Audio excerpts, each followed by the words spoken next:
You ask Tiger to solve. This deals with linear equations with one unknown. The final result is n equals -7.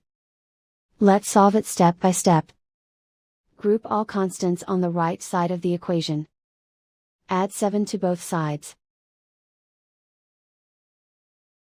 Group like terms. Simplify the arithmetic.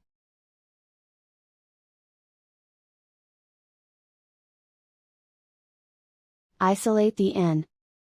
Divide both sides by -10. Cancel out the negatives.